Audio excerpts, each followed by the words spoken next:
SA 500 audit evidence. Methods of obtaining audit evidence, methods ना कि procedures. इसके लिए हमने निमोनिक बना रखा है V2I कारो। इंस्पेक्शन, इंस्पेक्शन का मतलब होता है रिकॉर्ड्स, डॉक्यूमेंट्स और एसेट्स को एग्जामिन करना। इंक्वायरी, इंक्वायरी में हम किसी नॉलेजेबल पर्सन से इंफॉर्मेशन मांगते हैं। इंफॉर्मेशन फिनेंशियल और नॉन फिनेंशियल दोनों हो सकती है। पूरे ऑडिट के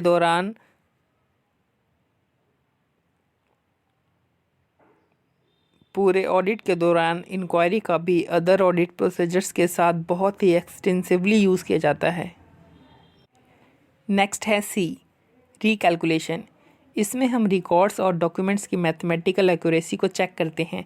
रिकैलकुलेशन मैनुअली भी करी जा सकती है और इलेक्ट्रॉनिकली भी। A, analytical procedures. फिनेंशियल और नॉन फिनेंशियल डाटा के रिलेशनशिप की स्टडी करके जब फिनेंशियल इंफॉर्मेशन को इवेल्युएट किया जाता है तो उसे एनालिटिकल प्रोसीजर्स कहते हैं।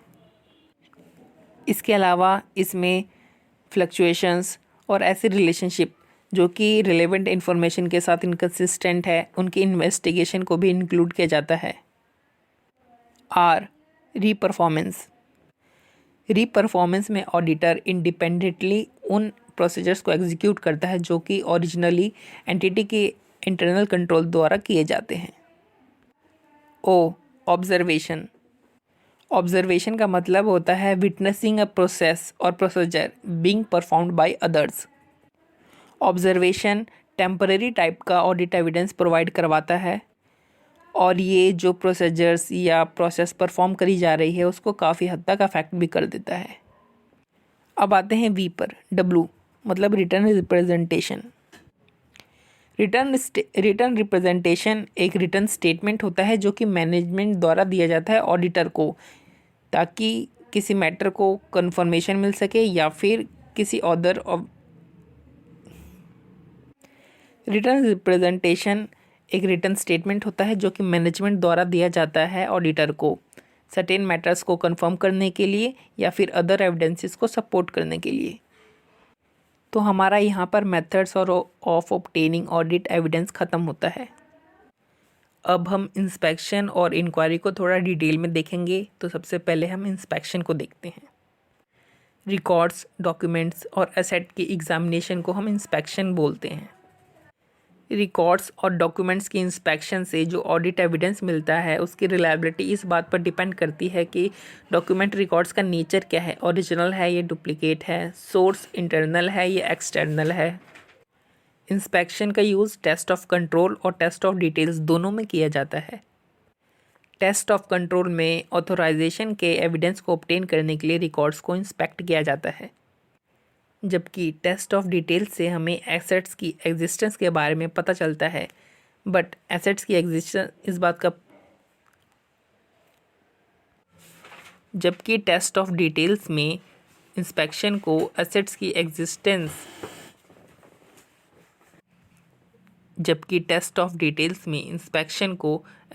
एग्जिस्टेंस पता करने के लिए यूज़ किया जाता है। ध्यान देने वाली बात यह है कि किसी एसेट्स की एग्जिस्टेंस, उसकी ओनरशिप या वैल्यू के बारे में कोई भी ऑडिट एविडेंस प्रोवाइड नहीं करता है। टेस्ट ऑफ डिटेल्स में इंस्पेक्शन का दूसरा यूज़ रेवेन्यू रिकॉग्निशन पॉलिसी में किया जाता है। इसमें हम किसी एग्जीक्यूटेड कॉन्ट्रैक्ट को इंस्पेक्ट करते हैं और पता करते हैं कि क्या ये एंटिटी की एप्लीकेशन ऑफ अकाउंटिंग पॉलिसीज़ से मैच कर रहा है या नहीं। अब बात करते हैं इंक्वायरी की। किसी भी नॉलेजेबल पर्सन से इन फाइनेंशियल और नॉन फाइनेंशियल इंफॉर्मेशन को मांगना इंक्वायरी कहलाता है। इंक्वायरी रिटर्न और ओरल दोनों हो सकता है, जबकि रिटर्न फॉर्मल होता है और ओरल इनफॉर्मल होता है। इंक्वायरी के रिस्पॉन्सेज हमें 3 तरह से मिल सकते हैं। या तो हमें बिल्कुल ही नई इन्फॉर्मेशन मिल सकती है, या किसी ऑडिट एविडेंस को सपोर्ट करने वाली इन्फॉर्मेशन मिल सकती है, या फिर किसी ऑडिट एविडेंस को कॉन्ट्राडिक्ट करने वाली इन्फॉर्मेशन मिल सकती है।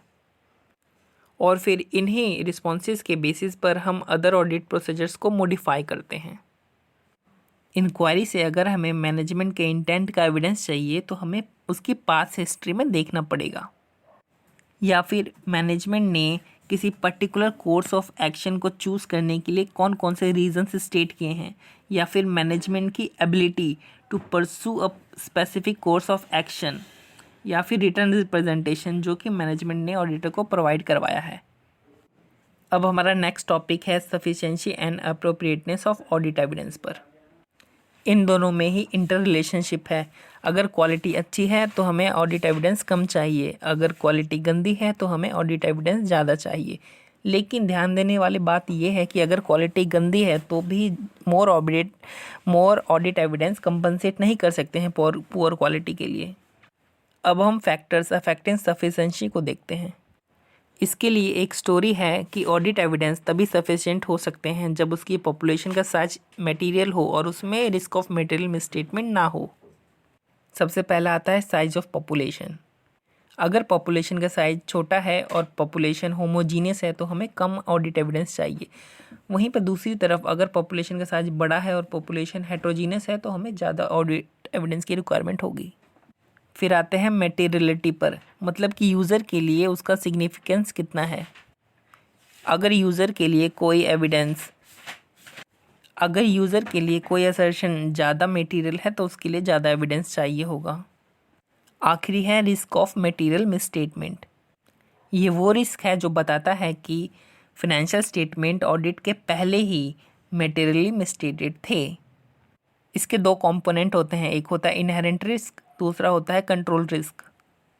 Inherent risk before consideration of any related control से कनेक्टेड होता है, और कंट्रोल रिस्क ऐसे रिस्क को कहते हैं जिसमें कि मिसस्टेटमेंट इंटरनल कंट्रोल द्वारा ना ही प्रिवेंट किया जाता है, ना ही डिटेक्ट किया जाता है और ना ही करेक्ट किया जाता है।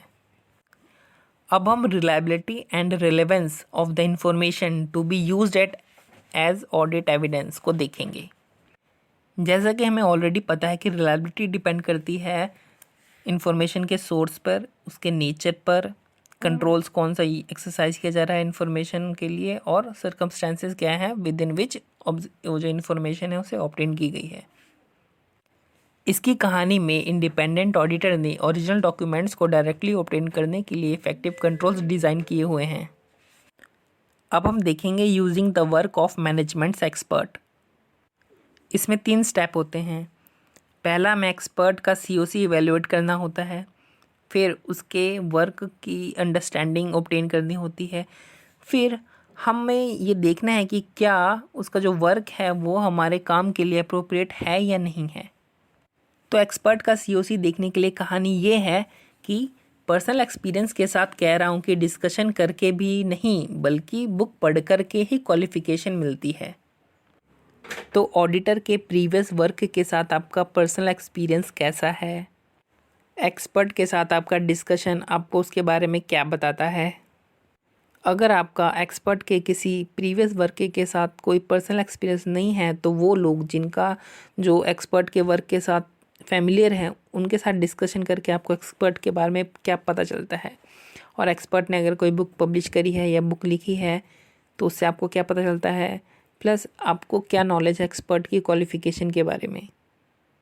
अब सेकंड आता है एक्सपर्ट के वर्क को समझना।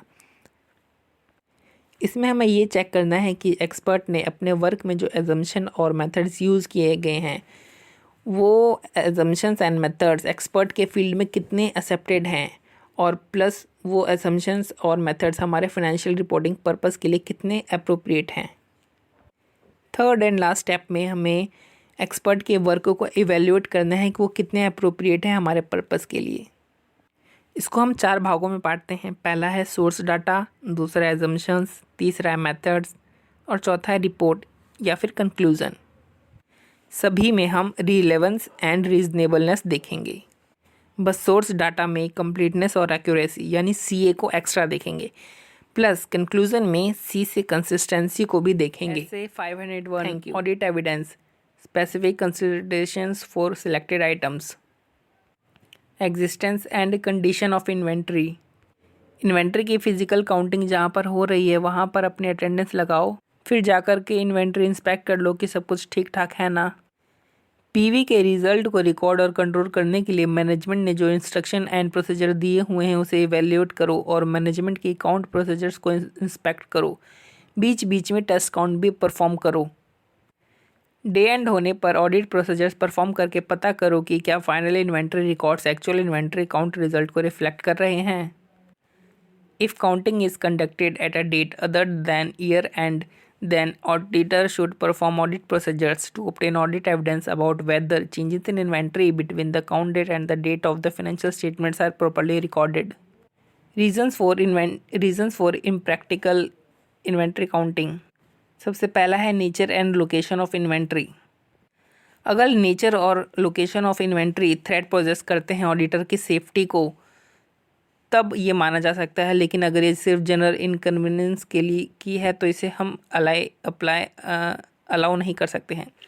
दूसरा है डिफ़िकल्टी, टाइम और कॉस्ट। ये कोई वैलिड बेसिस नहीं है किसी ऐसे ऑडिट प्रोसीजर को ओमिट करने के लिए जिसका कोई अल्टरनेटिव नहीं है, या फिर किसी ऐसे ऑडिट एविडेंस से सेटिस्फाई होकर के जिसका जो कि लेस देन परसुएसिव है। अगर फिजिकल इन्वेंट्री काउंटिंग पर अटेंडेंस इम्प्रैक्टिकल है तो अल्टरनेट ऑडिट प्रोसेस को परफॉर्म करो। अगर हम अल्टरनेट ऑडिट प्रोसेस भी परफॉर्म नहीं कर सकते हैं तो we shall modify the opinion in the auditor's report in accordance with SA 705। अब हम बात करेंगे कि क्या हो अगर कस्टडी इन्वेंट्री की थर्ड पार्टी के कंट्रोल में है। सबसे पहले हमें ये देखना है कि क्या हमें थर्ड पार्टी की इंटीग्रिटी और ऑब्जेक्टिविटी पर डाउट है। अगर नहीं है तो उनसे कन्फर्मेशन ले लो। अगर हमें डाउट है तो अदर ऑडिट प्रोसीजर्स को परफॉर्म करो। अदर ऑडिट प्रोसीजर्स को परफॉर्म करते वक्त उनसे कन्फर्मेशन ले लो। कन्फर्मेशन में दो चीज़ें लेनी है, एक है वेयर हाउस रिसीट्स और दूसरी है report. Warehouse receipts inspection करने के लिए ले लो और जो रिपोर्ट है वो ये चेक करने के लिए ले लो कि क्या IC जो है वो सेफ अकाउंटिंग प्रोवाइड करवाता है कि नहीं करवाता है। फिर इन दोनों से हमें अगर ये चीज़ें भी अगर आप नहीं ले सकते हो तो आप PV अटेंड करो अगर प्रैक्टिकल है तो। अब हम देखते हैं लिटिगेशंस एंड क्लेम्स। इसमें सबसे पहले हमें एनटीटी और एक्सटर्नल लीगल काउंसिल के बीच में एक कॉरेस्पॉन्डेंस मिलती है। कॉरेस्पॉन्डेंस में मीटिंग के बारे में कुछ लिखा हुआ था तो हम TCWG की मिनट्स ऑफ मीटिंग को रिव्यू करते हैं और मिनट्स ऑफ मीटिंग को रिव्यू करके फिर हम उसके लीगल एक्सपेंस अकाउंट को भी रिव्यू कर लेते हैं। तब हमें इसमें कुछ गड़बड़ लगती है, इसलिए मैनेजमेंट और हाउस लीगल काउंसिल से इंक्वायरी करते हैं और उनसे रिटर्न रिप्रेजेंटेशन लेते हैं with respect to litigation and claims disclosure. लेकिन रिटर्न रिप्रेजेंटेशन लेने के बाद भी अगर हमें लगता है कि risk of material misstatement exist करते हैं या फिर अदर मटेरियल क्लेम्स एग्जिस्ट करते हैं जो कि इन्होंने हमें रिटर्न रिप्रेजेंटेशन लेटर में भी नहीं बताए हैं, तो हमें उसके लिए एक इंक्वायरी लेटर रिक्वेस्ट करना पड़ेगा ELC को कि वो हमसे डायरेक्टली कम्युनिकेट करे। और ये जो इंक्वायरी लेटर है ये मैनेजमेंट द्वारा ही प्रिपेयर किया जाएगा, लेकिन इसे सिर्फ ऑडिटर्स ही सेंड करेगा। और दूसरी तरफ वहीं अगर रिटर्न रिप्रेजेंटेशन लेने के बाद भी हमें लगता है कि नहीं कोई मटेरियल क्लेम और एग्जिस्ट तो नहीं करते हैं, लेकिन जो एग्जिस्ट करते हैं उनमें सिग्निफिकेंट रिस्क है या कॉम्प्लेक्सिटी है या फिर डिसएग्रीमेंट बिटवीन द क्लाइंट है, तो हमें उसके लिए ELC से मिलना पड़ेगा। और ELC से मिलते वक्त हमारे साथ एक रिप्रेजेंटेटिव होगा मैनेजमेंट का, मतलब हम मैनेजमेंट की परमिशन। एक्सटर्नल कन्फर्मेशन क्या होती है? External conformation is an audit evidence obtained as a direct written response by the auditor from a third party, यानी जो confirming पार्टी है उससे, in paper form और by electronic और other medium। External conformation procedures के क्या step हैं? इसके 4 स्टेप हैं। सबसे पहला स्टेप हमें डिसाइड करना पड़ेगा कि हमें कौन सी इन्फॉर्मेशन के लिए रिक्वेस्ट करनी है। दूसरा, अप्रोप्रिएट कन्फर्मिंग पार्टी को हमें डिसाइड करना पड़ेगा। तीसरा, हमें कन्फर्मेशन रिक्वेस्ट को डिज़ाइन करना पड़ेगा। और चौथा ये है कि हमें कन्फर्मेशन रिक्वेस्ट को भेजना पड़ेगा और फॉलो अप करना पड़ेगा। सबसे पहले बात करते हैं उस इन्फॉर्मेशन की जिसके लिए हम कन्फर्मेशन रिक्वेस्ट को डिज़ाइन करेंगे। इन्फॉर्मेशन कौन कौन सी हो सकती है? अकाउंट बैलेंसेस हो सकते हैं, उसके एलिमेंट्स हो सकते हैं, terms of agreements of contract हो सकते हैं, ट्रांजैक्शंस हो सकते हैं। अब बात करते हैं अप्रोप्रिएट कन्फर्मिंग पार्टी को सेलेक्ट करने की। तो कन्फर्मिंग पार्टी वो होनी चाहिए जो कि नॉलेजेबल हो। अब हम बात करते हैं कन्फर्मेशन रिक्वेस्ट को डिज़ाइन करने की। तो इसमें जो बेसिक स्टेप्स हैं उसी से हमने उठा रखे हैं। जैसे सबसे पहला मैनेजमेंट ऑथराइजेशन, दूसरा इन्फॉर्मेशन टू बी कन्फर्म में से हम ले सकते हैं असर्शंस, अप्रोप्रिएट कन्फर्मिंग पार्टी में से ले सकते हैं ability to confirm, design confirmation request में से ले सकते हैं low RRM, and layout presentation. Sending request में हम ले सकते हैं मेथड ऑफ कम्युनिकेशन, और प्रायर एक्सपीरियंस के बेसिस पे हमें ये लगता है कि मैनेजमेंट अगर इनकरेज करेगा तो रिस्पॉन्स अच्छा आएगा। एंड फोर्थ और लास्ट स्टेप होता है सेंडिंग रिक्वेस्ट। इसमें हमें ये देखना होता है कि एड्रेस को वैलिड करना पड़ेगा हमें कि वैलिड एड्रेस है कि नहीं है भेजने से पहले, और इसमें हमें कन्फर्मेशन रिक्वेस्ट को फॉलोअप भी करना होता है। फॉलोअप के लिए हम एक एडिशनल कन्फर्मेशन रिक्वेस्ट भी भेज सकते हैं रिप्लाई आने के बाद। नेगेटिव कन्फर्मेशन क्या होती है? नेगेटिव कन्फर्मेशन एक कन्फर्मेशन होती है जिसमें कि जो पार्टी है, जो कन्फर्मिंग पार्टी है, वो तभी रिस्पॉन्ड करेगी अगर वो गिवन इंफॉर्मेशन से डिसएग्री करती है।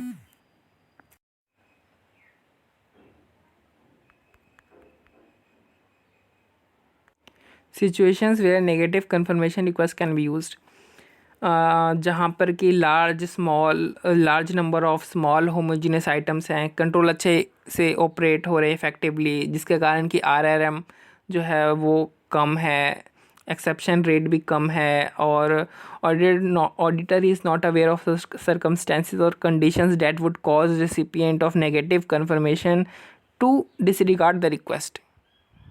अब हम बात कर लेते हैं कन्फर्मेशन रिस्पॉन्सेज की रिलायबिलिटी के बारे में। अगर हम किसी ऐसे फैक्टर्स को आइडेंटिफाई करते हैं जो कि रिस्पॉन्स की रिलायबिलिटी के ऊपर डाउट क्रिएट करते हैं, तो हमें उन डाउट्स को रिजॉल्व करने के लिए फर्दर ऑडिट एविडेंसेस ऑब्टेन करने चाहिए। लेकिन स्टिल अगर हमें ये लगता है कि कन्फर्मेशन रिक्वेस्ट रिस्पॉन्स जो है वो रिलायबल नहीं है, तो हम उसके इम्प्लीकेशंस को इवेल्युएट करेंगे। किसके ऊपर इवेल्युएट करेंगे? कि असेसमेंट ऑफ RRM के ऊपर करेंगे, अदर ऑडिट प्रोसीजर्स के NTE के ऊपर करेंगे। अब हम उन फैक्टर्स को देखेंगे जो कि रिलायबिलिटी के ऊपर डाउट क्रिएट करते हैं। जैसे सबसे पहला है appropriate EC process and control, दूसरा है proper source and person, third है मीडियम, फोर्थ है सिक्योर एनवायरनमेंट, फिफ्थ है लैंग्वेज यूज्ड, सिक्स्थ है रिसीव्ड डायरेक्टली। अगर हमें मैनेजमेंट रिफ्यूज़ कर देता है कन्फर्मेशन रिक्वेस्ट भेजने के लिए, तो हम क्या करेंगे? हम उनसे इंक्वायरी करेंगे रीज़न्स क्या हैं, फिर हम उन रीज़न्स की वैलिडिटी और रीजनेबलनेस को चेक करने के लिए ऑडिट एविडेंस ऑब्टेन करेंगे, और उसके इम्प्लीकेशंस को देखेंगे कि हमारे असेसमेंट ऑफ RMM के ऊपर क्या इम्प्लीकेशन पड़ता है, अदर ऑडिट प्रोसीजर के NTE के ऊपर क्या इम्प्लीकेशन पड़ता है, और हम अदर अल्टरनेटिव प्रोसीजर को परफॉर्म करेंगे। अगर हमें अदर अल्टरनेटिव प्रोसीजर को परफॉर्म करके हम ये कंक्लूड करते हैं कि रिफ्यूज़ल जो है वो अनरीजनेबल है, या फिर हम अदर अल्टरनेटिव ऑडिट प्रोसीजर को परफॉर्म करके हम रिलेवेंट रिलायबल ऑडिट एविडेंस को नहीं कर पाते हैं, तो हम इसकी कम्युनिकेट करेंगे TCWG के पास। 3 स्टार्ट। ऐसे 510 हर सिचुएशन में लगता नहीं है। ऐसे 510 सिर्फ इनिशियल ऑडिट एंगेजमेंट में लगता है। इनिशियल ऑडिट एंगेजमेंट मतलब हमने पिछले साल ऑडिट नहीं किया था, उसी का मतलब होता है पिछले साल ऑडिट किसी और ने किया था या ऑडिट हुआ ही नहीं था। इस ऐसे का ऑब्जेक्टिव क्या है? ऐसे 510 के हिसाब से ऑडिटर का ऑब्जेक्टिव है, ठीक है, इस ऐसे को फॉलो करके ऑडिटर ने चेक करना चाहिए कि ओपनिंग बैलेंस में मटेरियल मिसस्टेटमेंट है कि नहीं। ये ऑडिटर का ऑब्जेक्टिव है, ओपनिंग बैलेंस में मटेरियल मिसस्टेटमेंट है कि नहीं। और दूसरा ऑडिटर का ऑब्जेक्टिव है ये चेक करना कि whether there is a consistency of accounting policy. ये 2 ऑब्जेक्टिव्स है एज पर ऐसे 510, ठीक है। फिर कैसे चेक करना ओपनिंग बैलेंसेस? तो बोले बहुत आसान है ओपनिंग बैलेंसेस को चेक करना। How to check opening balances? पहले आप देखो whether last year closing balances are properly carried forward as a opening balances. आपने ओपनिंग बैलेंस चेक कर लिए, फिर चेक करो कैरी फॉरवर्ड हो गए, ठीक है। Check opening balances with the recent year last year financial statement से मैच कर लो। ऑडिटेड हो अनऑडिटेड हो फर्क नहीं पड़ता, एक बार मैच कर लो। आपने मैच कर लिया, मैच करने के बाद अब पिछले साल का डेटा आपके पास है, तो check prior period, check calculation authenticity of prior period items, वो भी देख लो। अब पिछले बार की ऑडिट रिपोर्ट, रिकॉर्ड्स देखे आपने, पिछले बार की ऑडिट रिपोर्ट आप पढ़ लो। जहां जहां पे मॉडिफिकेशंस होंगे, क्वालिफिकेशंस होंगे, एडवर्स कुछ डिस्क्लेमर होगा, वो सब एरियाज में आप रिस्की आइटम्स मार्क कर लो। इस साल भी गलती हो सकती है, हो गया पिछले बार के सब चेक करके, पहले रिकॉर्ड्स देख लिए, रिपोर्ट देख ली।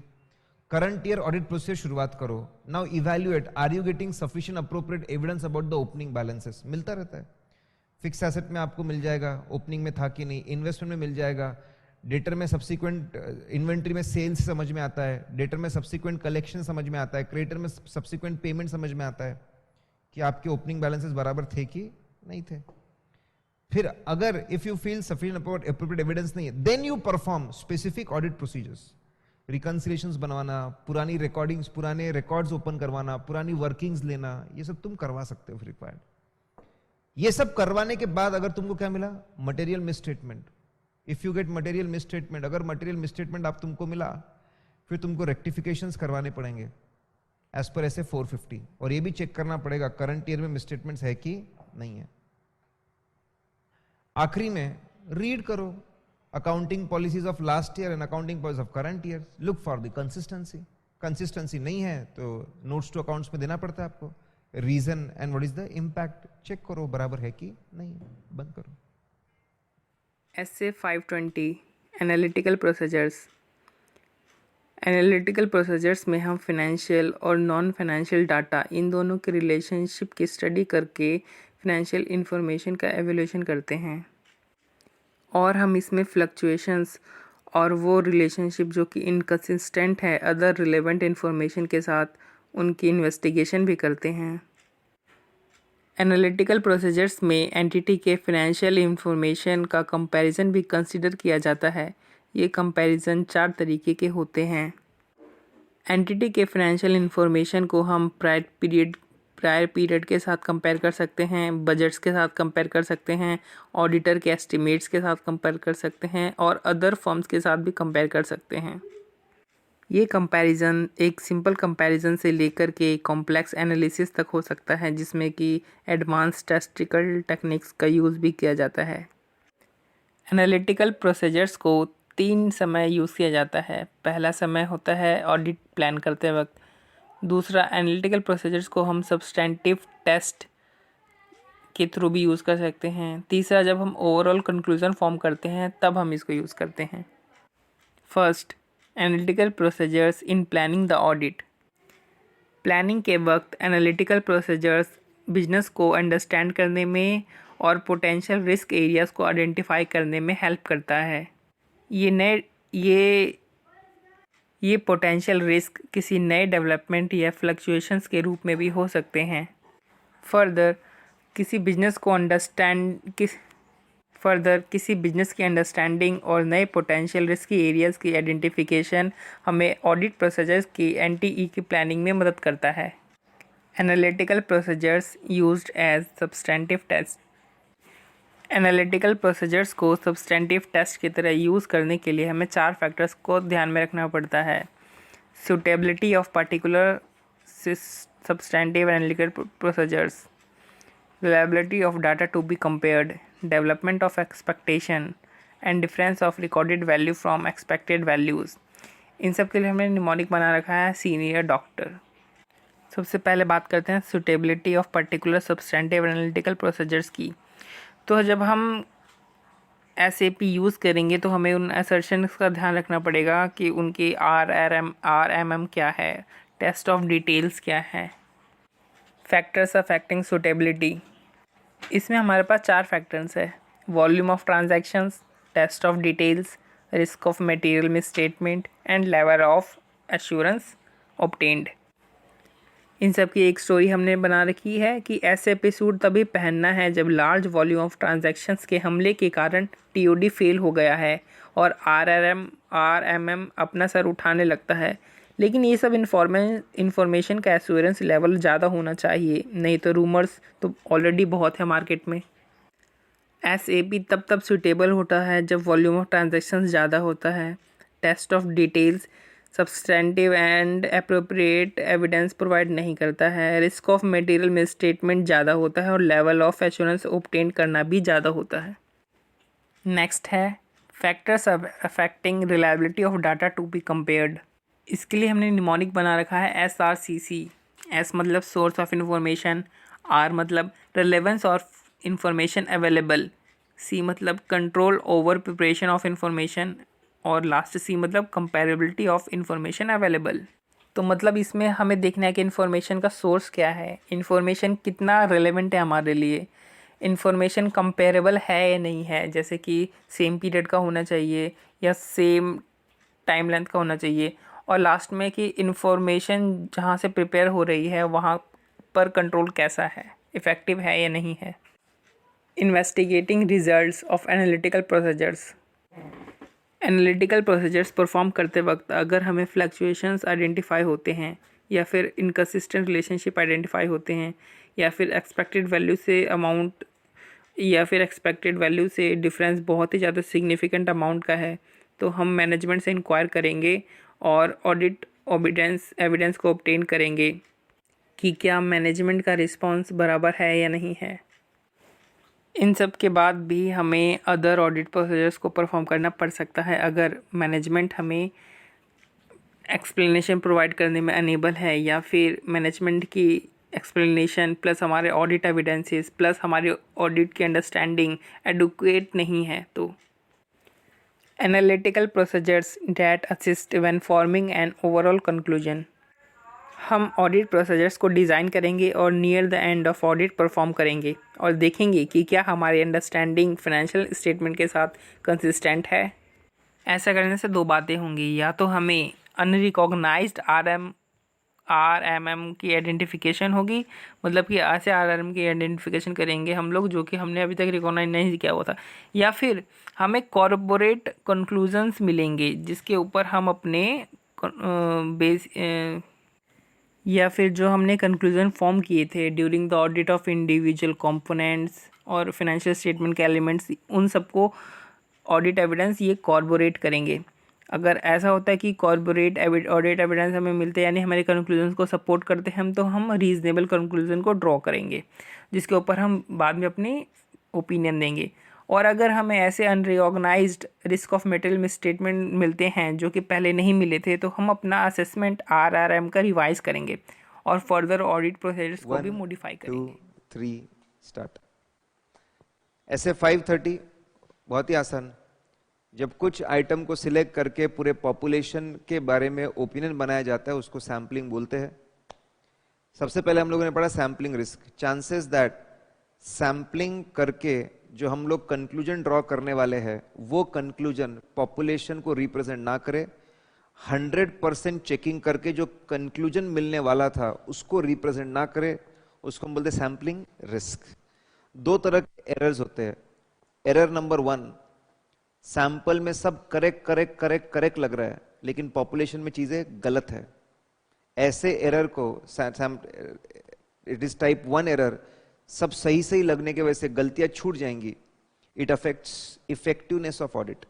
टेस्ट ऑफ कंट्रोल में इसको सब सही लग रहा है, उससे क्या प्रॉब्लम होगा? ओवर रिलायंस ऑफ कंट्रोल्स का प्रॉब्लम होगा। टेस्ट ऑफ डिटेल्स में क्या प्रॉब्लम होगा? हर चीज को हम एक्सेप्ट करते जाएंगे, इनकरेक्ट एक्सेप्टेंसेस हो जाएंगे। टाइप 2, सब गलत लग रहा है लेकिन रियलिटी में मेजॉरिटी चीजें सही थी, दैट इज टाइप 2 एरर। सब गलत लगने से क्या होगा? It will affect efficiency of audit. सब गलत लगने से it will affect efficiency of audit. गलत लग रहा है और चेकिंग करोगे, it will affect efficiency of audit. ठीक है।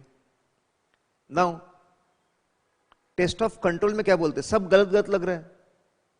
अगर सब गलत लग रहा है तो अंडर रिलायंस ऑफ कंट्रोल का प्रॉब्लम हो जाएगा, भरोसा ही नहीं कर रहे कंट्रोल पे। सब गलत लग रहा है, हर चीज को रिजेक्ट कर रहे हैं, टेस्ट ऑफ डिटेल में बोलते हैं इनकरेक्ट रिजेक्शंस। फिर हमने पढ़ा non sampling risk. Chances that conclusion go wrong not because of sampling process, ना सैम्पलिंग प्रोसेस नहीं, but because of inadequate inappropriate audit procedures applied selected, या फिर उसका एप्लीकेशन बराबर नहीं है, failure to detect misstatements first year article, या फिर जो एविडेंस मिला उसको मिस इंटरप्रिट कर रहे हैं, उसके वजह से कंक्लूजन गलत हो रहे हैं। सैंपलिंग को दोष मत दो, उसको बोलते हैं नॉन सैंपलिंग रिस्क। फिर यहां से आएगा sampling process. Step number 1 initially preliminary step है, तय करो क्या चेक करना है, कैसे चेक करना है, उसको बोलते हैं सैंपल डिजाइनिंग, तय करना। एक बार आपकी सैंपलिंग की स्ट्रेटेजी बन गई, फिर आप सैंपल साइज तय करो, इसके लिए सैंपल सिलेक्शन मेथड तय करो।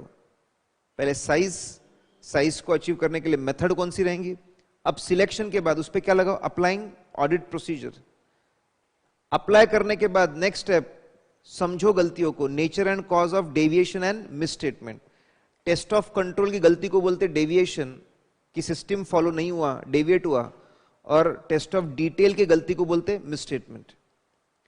फिर प्रोजेक्शन करो, सैंपल में इतना तो पॉपुलेशन में कितना, फिर इसको तुम कंपेयर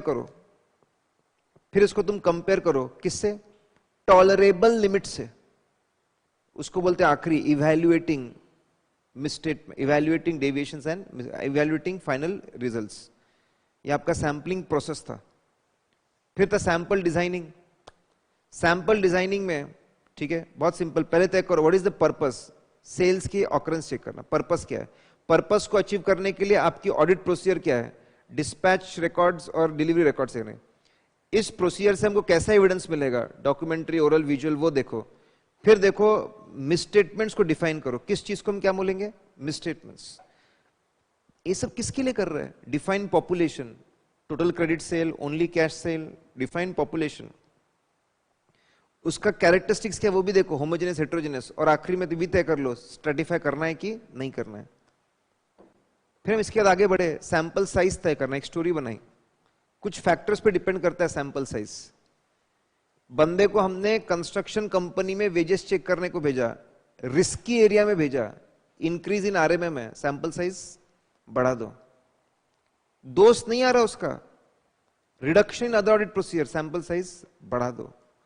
अकाउंटेंट बोलता है सिस्टम 3 में से एक ही बंदा आ रहा है, एक्सपेक्टेड मिसस्टेटमेंट बढ़ गए, सैंपल साइज बढ़ा दो, सैंपल साइज बढ़ा दीजिए सब। स्ट्रैटिफिकेशन नहीं हो पाएगा, क्या बात कर रहा है यार, डर लग रहा है सब सिलेक्शन होगा कि नहीं, सैंपल साइज बढ़ा दो। बॉस का फोन आता है, we want higher level of assurance, sample size बढ़ा दो, हायर लेवल ऑफ अश्योरेंस चाहिए। फिर बोलता है टॉलरेबल मिसस्टेटमेंट कम कर दो, इसके लिए छोटी मोटी गलती भी नहीं चलेगी, सैंपल साइज बढ़ा दो।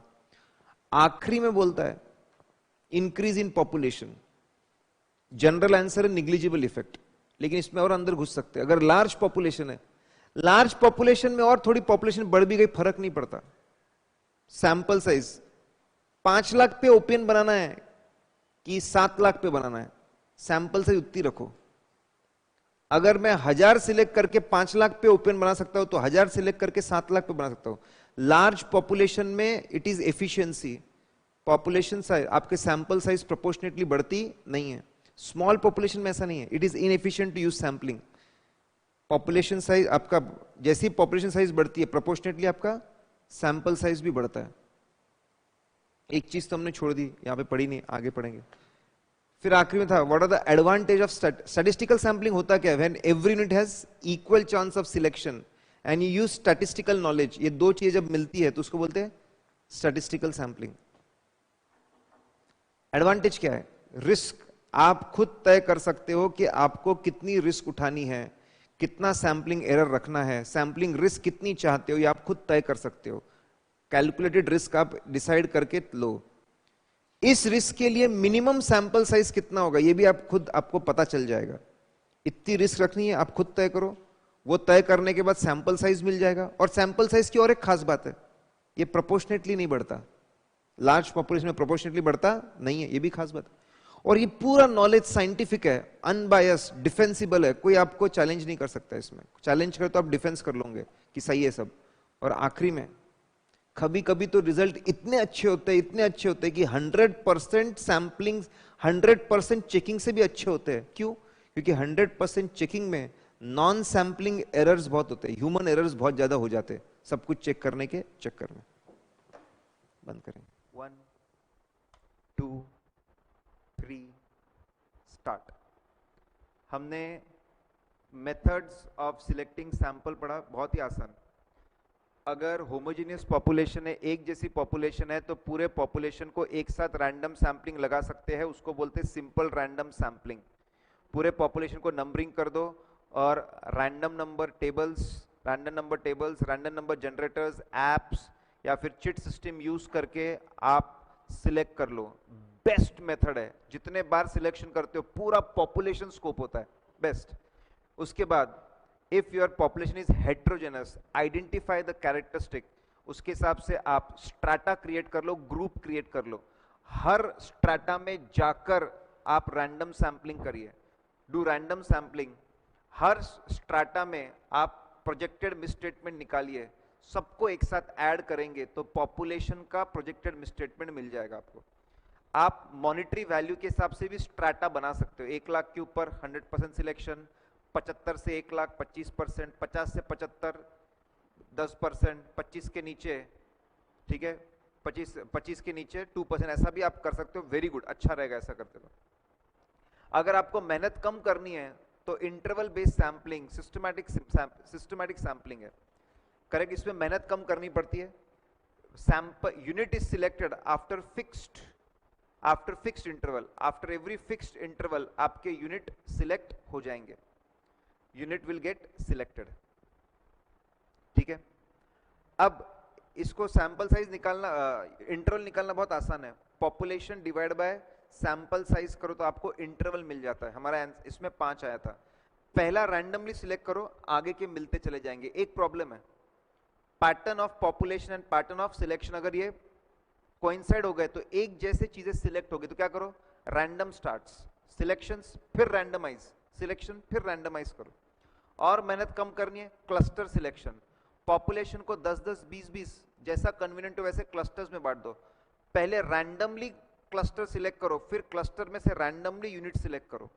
रिजल्ट्स बहुत बेकार मिलेंगे, क्योंकि आपका जब आप फाइनल सिलेक्शन कर रहे हो तो आपका स्कोप बहुत कम हो गया है। इसलिए इसको कॉम्पनसेट करने के लिए पूरा क्लस्टर चेक कर डालो।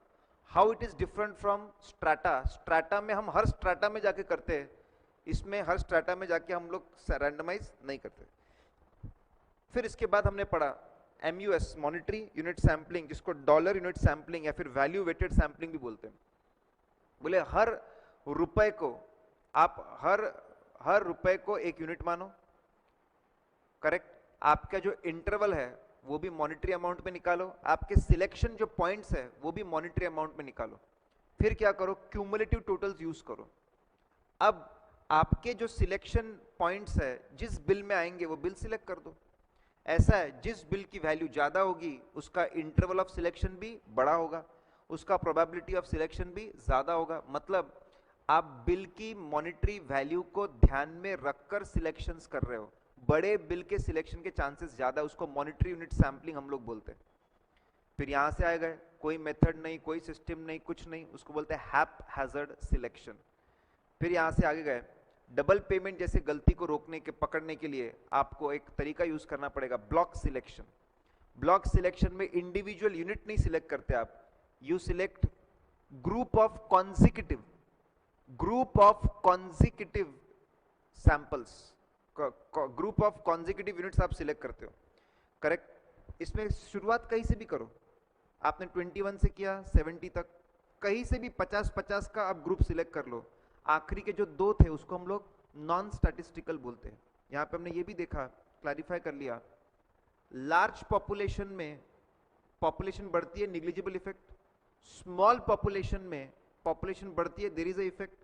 मॉनिटरी यूनिट सैंपलिंग में हमने एक फॉर्मूला लिख के समझा, if population value increases sample size increases, but if at the same time proportionately materiality increases, the effect will get offset and sample size won't change. 1 2 3 start.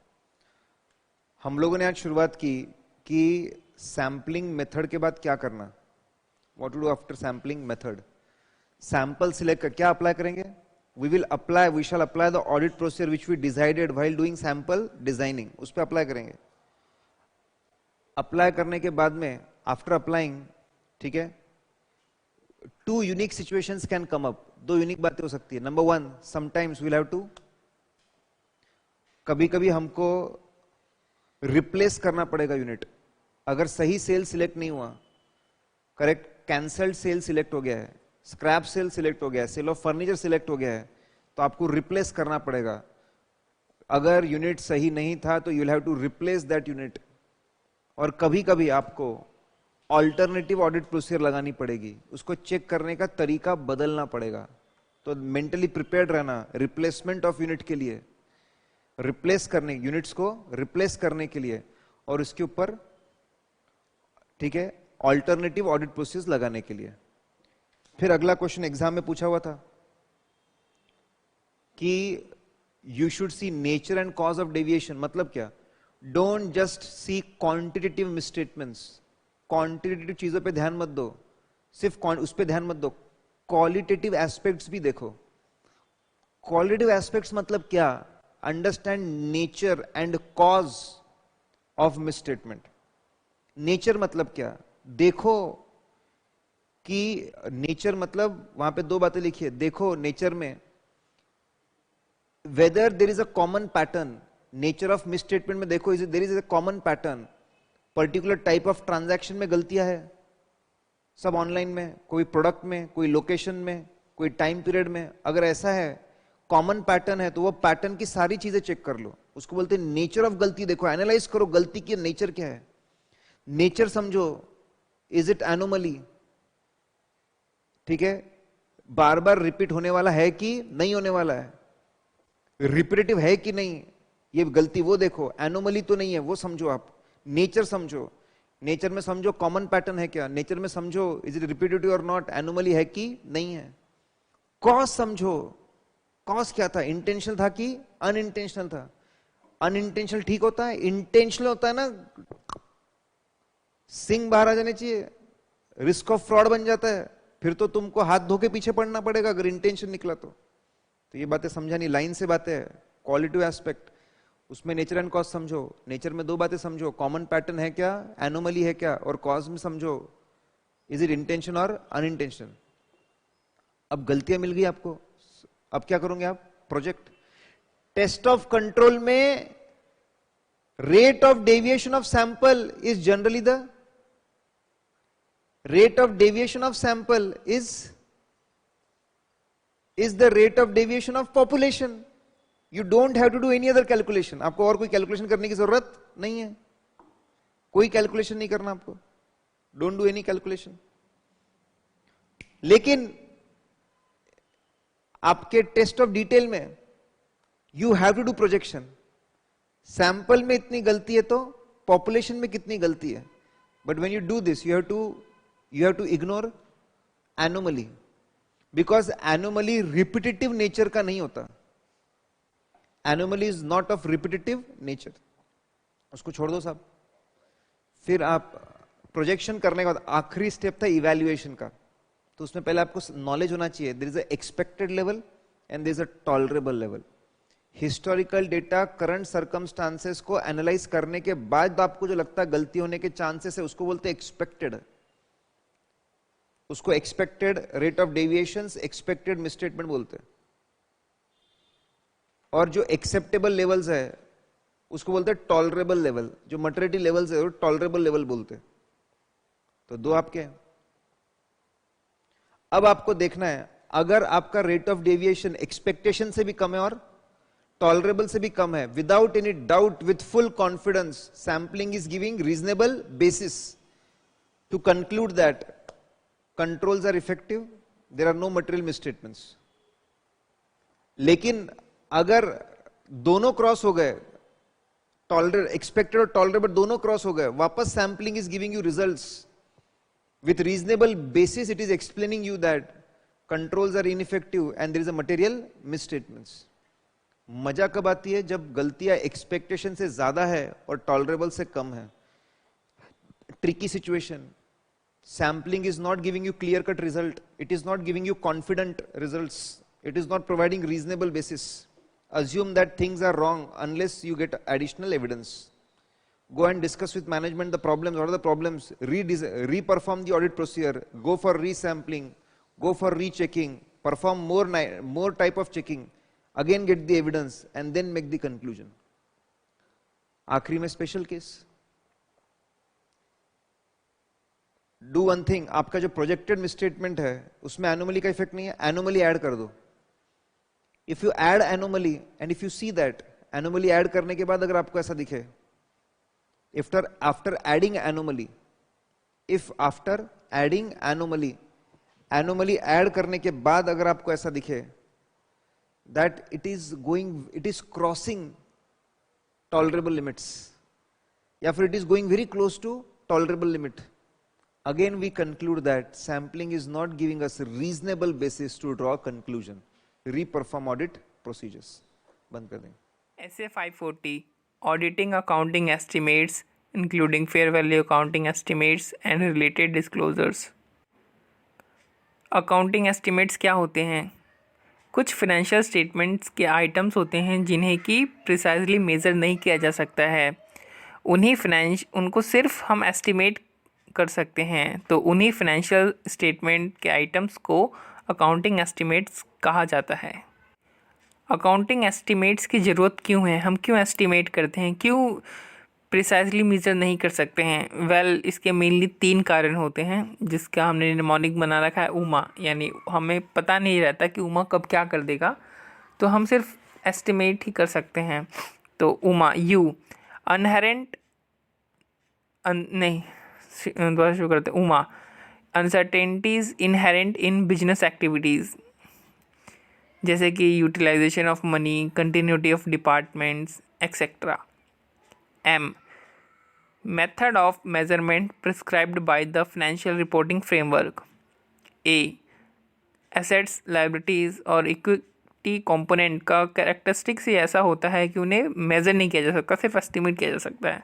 सो उमा जो estimation होता है वो available information plus assumptions of a certain matters पर based होता है। Auditor सिर्फ इन assumptions को evaluate करता है। ऑडिटर रिस्पॉन्सिबल नहीं होता है फ्यूचर कंडीशंस को प्रेडिक्ट करने के लिए, या फिर फ्यूचर में कौन से ट्रांजैक्शन या इवेंट्स होने वाले हैं। अकाउंटिंग एस्टिमेट्स 2 तरीके के होते हैं।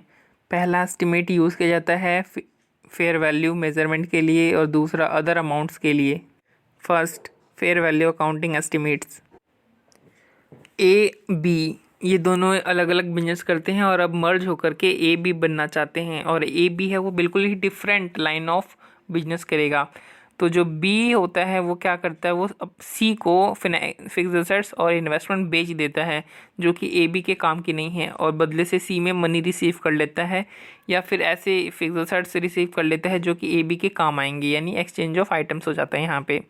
और जो ए बी है उसको क्या मिलता है, सर्टेन एसेट्स और liabilities acquired in business combination, और ए बी क्या शेयर बेस्ड पेमेंट करता है ए और बी को।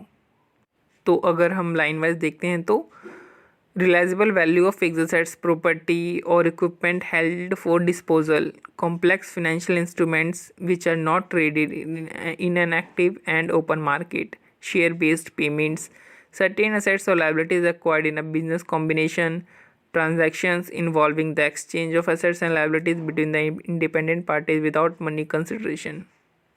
Second, other accounting estimates.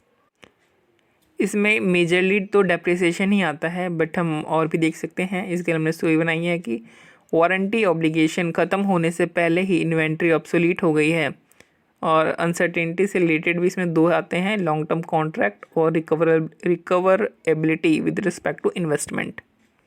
Step 1, risk assessment procedures and related activities. मतलब कि रिस्क असेसमेंट प्रोसीजर करते वक्त हमें ये पता करना चाहिए कि मैनेजमेंट ने जितनी भी एस्टिमेट्स यूज़ करी है वो मैनेजमेंट को पता कैसे चलता है, how the management identifies whether the new estimates will be required और existing estimates need to be revised. Then फिर कुछ पर्टिकुलर स्पेसिफिक पॉइंट्स है एक एस्टिमेशन से रिलेटेड, जो कि एक पर्टिकुलर एसेशन से रिलेट करता है। तो इसके लिए हमने एक स्टोरी बना रखी है कि एप्लीकेबल एफआरएफ की रिक्वायरमेंट थी कि एस्टिमेशन का यूज़ होगा, बट हमें उसके बारे में कोई भी नॉलेज नहीं थी, इसलिए हमने एक्सपर्ट का यूज़ किया। एक्सपर्ट ने सबसे पहले आकर के एस्टिमेशन के रेलेवेंट कंट्रोल्स को कंसीडर किया, चेक किया। उसने देखा कि जो डाटा है एस्टिमेशन जो है वो कौन से डाटा के ऊपर बेस्ड है, कौन कौन से एजम्पशंस लिए गए हैं, मेथड कौन सा अप्लाई किया गया है, कोई एप्लीकेबल मेथड अप्लाई किया गया है या अदरवाइज़। और जो आउटकम हुआ है पिछले साल का उसको रिव्यू किया कि एस्टिमेशन जो हमने सोर्स डाटा अजम्पशन मेथड लगाया था उसका आउटकम क्या आया, तो आउटकम को रिव्यू किया उसने। नेक्स्ट ईयर हमें फिर से एफआरएफ की रिक्वायरमेंट को पूरा करना था, तो हमने एक्सपर्ट को बुलाया। बट नेक्स्ट ईयर एक्सपर्ट ने सिर्फ एसेस किया कि जो एस्टिमेशन अनसर्टेनिटी के जो सेंसिटिविटी है वो उसके जो वेरियस फैक्टर्स है उसका क्या इफेक्ट पड़ेगा, मतलब कि assess the effect of estimation uncertainty sensitivity to various factors. अब हम फैक्टर्स अफेक्टिंग अनसर्टेनिटी के बारे में बात करेंगे। तो इसमें हम राम मंदिर के केस को देखेंगे कि राम मंदिर का जो केस है बहुत ही लंबे समय से चलता आ रहा था, यानी टाइम लेंथ प्लस ये बहुत सेंसिटिव हो चुका था केस, और कोई ऑब्जर्वेबल इनपुट भी नहीं था कि वहाँ पर मंदिर था या मस्जिद था या कुछ भी नहीं था। तो इन्होंने क्या किया, कोर्ट ने जो एएसआई ने जो इन्हें डाटा दिया था, तो इन्होंने एएसआई के थ्रू डाटा कलेक्ट करवाया और एक टेक्निक लगा करके अपनी जजमेंट दे दी। तो हमारे पास फैक्टर्स हुए length of time period, sensitivity, observable input, data, technique and judgement. अब हम कुछ high and low estimation uncertainty के एग्जांपल्स देखेंगे। सबसे पहले देखते हैं हाई एस्टिमेशन अनसर्टेनिटी के एग्जांपल्स, जिसमें 3 आते हैं: outcome of litigation, derivative contracts not publicly traded, और शेयर वैल्यूएशन के लिए यूज़ किया गया एक ऐसा मेथड जो कि सिर्फ एंटिटी अपने तक ही यूज़ करती है, मार्केट में कोई उसको यूज़ नहीं करता है। लो एस्टिमेशन अनसर्टेनिटी के लिए हमने एक एग्जांपल हमें एक एग्जांपल देखेंगे जिसके लिए हमने एक स्टोरी बना रखी है। स्टोरी ये है कि सबसे लो एस्टिमेशन अनसर्टेनिटी है इन्वेंट्री वैल्यूएशन में, क्योंकि ये कॉम्प्लेक्स नहीं है और एफआरएफ ने एक मेथड भी प्रिस्क्राइब किया हुआ है इसके लिए, जिसके लिए डाटा भी इजीली अवेलेबल हो जाता है। प्लस क्योंकि inventory valuation method frequently use और अपडेट होते रहते हैं, तो ये जनरली एक्सेप्टेड भी बन चुका है। अब हम स्टेप 3 में देखेंगे responses to the assessed risk of material misstatement. तो सबसे पहले हम ये चेक करेंगे कि क्या जो मैनेजमेंट है वो मेथड एप्रोप्रिएट मेथड यूज़ कर रहा है, प्लस उसको जो मेथड है उसको कंसिस्टेंटली अप्लाई कर रहा है कि नहीं कर रहा है। अगर मेथड या फिर एस्टिमेशन में पिछले साल जो था उससे अगर कोई चेंज आया है, तो क्या वो मेथड या एस्टिमेशन इस साल इस सर्कमस्टेंसेस में अप्रोप्रिएट है कि नहीं। और दूसरा बात हम ये देखेंगे कि जो मैनेजमेंट है वो एफआरएफ की रिक्वायरमेंट्स को अप्रोप्रिएटली अप्लाई कर रहा है कि नहीं कर रहा है। तो ये दोनों चीज़ें मैंडेटरी होती है। बाकी जो हम अभी देखेंगे और वो हम एक या एक से ज़्यादा यूज़ कर सकते हैं, वो ऑप्शनल है। इसमें सबसे पहले हम टेस्ट करेंगे सब्सटेंटिव प्रोसीजर्स को, और मैनेजमेंट ने जो अकाउंटिंग एस्टिमेट बनाया है और उसके लिए जो डाटा यूज़ किया है उस पे जो कंट्रोल लगता है उसकी ऑपरेटिंग इफ़ेक्टिवनेस को चेक करेंगे। प्लस मैनेजमेंट ने किस तरीके से अकाउंटिंग एस्टिमेट बनाया है और कौन सा डाटा यूज़ किया है, इसको कंसिडर करते वक्त हम मेथड्स देखेंगे कि मेथड्स कौन से अप्रोप्रिएट मेथड यूज़ किए गए हैं, कौन से एजम्पशंस जो हैं वो रीज़नेबल यूज़ किए गए हैं या नहीं। उसके बाद जो ऑडिटर है वो खुद का एक पॉइंट या रेंज एस्टिमेट डेवलप करेगा और मैनेजमेंट के पॉइंट एस्टिमेट के साथ कंपेयर करेगा। अगर ऑडिटर को सिग्निफिकेंट डिफरेंस मिलता है तो ऑडिटर अंडरस्टैंडिंग को ऑब्टेन करेगा, मैनेजमेंट की एजम्पशन और मेथड्स के अंडरस्टैंडिंग को ऑब्टेन करेगा, ताकि वो ये एस्टेब्लिश कर सके और ये देख सके कि ऑडिटर ने वो सारे के सारे जो वेरिएबल्स हैं उनको अपने एस्टिमेशन में कंसिडर किया है और जो डिफरेंस है उसको इवेल्युएट कर पाए। ऑडिटर को अगर लगता है कि उसे रेंज एस्टिमेट का यूज़ करना चाहिए, तो उसका जो रेंज एस्टिमेट है वो काफ़ी रीज़नेबल नैरो होना चाहिए। Step 4 disclosures related to accounting estimates. अगर एस्टिमेशन कोई भी सिग्निफिकेंट रिस्क नहीं देता है तो हम सिर्फ ये देख लेंगे कि एज़ पर एफआरएफ जो डिस्क्लोजर्स की जो रिक्वायरमेंट है वो पूरी हुई है कि नहीं हुई है। बट अगर जो अकाउंटिंग एस्टिमेट है वो सिग्निफिकेंट रिस्क को जन्म देता है तो हम इसमें एफआरएफ जो है उसके डिस्क्लोजर्स की एडिक्वेसी को भी इवेल्युएट करेंगे। इस एडिक्वेसी में हम ये चेक करेंगे एजम्पशन कौन सा यूज़ किया गया है, मेथड कौन सा यूज़ किया गया है, जो एप्लीकेबल मॉडल है वही मॉडल यूज़ किया गया है कि नहीं, और उस मॉडल के सिलेक्शन का बेसिस क्या है, वही मॉडल क्यों यूज़ किया गया है, वही मेथड क्यों यूज़ किया गया है, प्लस प्रायर पीरियड में अगर कोई चेंज आया तो उसका क्या इफ़ेक्ट पड़ा है मेथड ऑफ एस्टिमेशन पे। फर्दर अगर सिग्निफिकेंट रिस्क ज़्यादा है तो ऑडिटर इन सभी जो डिस्क्लोजर्स अभी हमने ऊपर बताई है, जो कि according with the applicable FRF है, उसके बाद भी वो कह सकता है कि इनएडुकेट है in the light of circumstances and facts involve, अगर सिग्निफिकेंट रिस्क ज़्यादा है तो। स्टेप 5 में हम रिटर्न रिप्रेजेंटेशन ले लेंगे मैनेजमेंट और TCWG से कि आपने रीजनेबल एजम्पशंस का यूज़। रिलेटेड पार्टीज़, जो रिलेटेड पार्टी ट्रांजैक्शंस होती है नॉर्मल कोर्स ऑफ बिजनेस में, उससे वो doesn't lead to higher RMM। तो फिर ऐसे सिचुएशंस कौन से हैं जब RPT से risk of material misstatement high हो जाता है, कब हो जाता है ये, इसके लिए हमने एक स्टोरी बना रखी है। रिलेटेड पार्टीज़ एक्सटेंसिव और कॉम्प्लेक्स रेंज ऑफ रिलेशनशिप्स के थ्रू ऑपरेट करते हैं, जो कि normal market terms and conditions में कंडक्ट नहीं होते हैं, और यही कारण है कि इंफॉर्मेशन सिस्टम इन सब ट्रांजैक्शंस को समराइज या फिर आइडेंटिफाई करने में इनइफेक्टिव है। अब है understanding the entities related party transactions and relationships.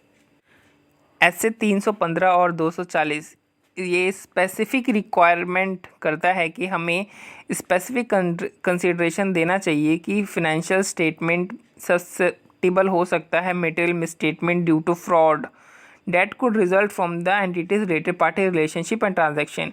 इसलिए हमें मैनेजमेंट से इंक्वायरी करनी चाहिए कि रिलेटेड, इसलिए करनी चाहिए किस बदौलत करनी चाहिए कि identifying the related entities related parties and including changes from the prior period and the nature of relationship between the entity and this related party, and whether the entities has entered into any transaction with these parties.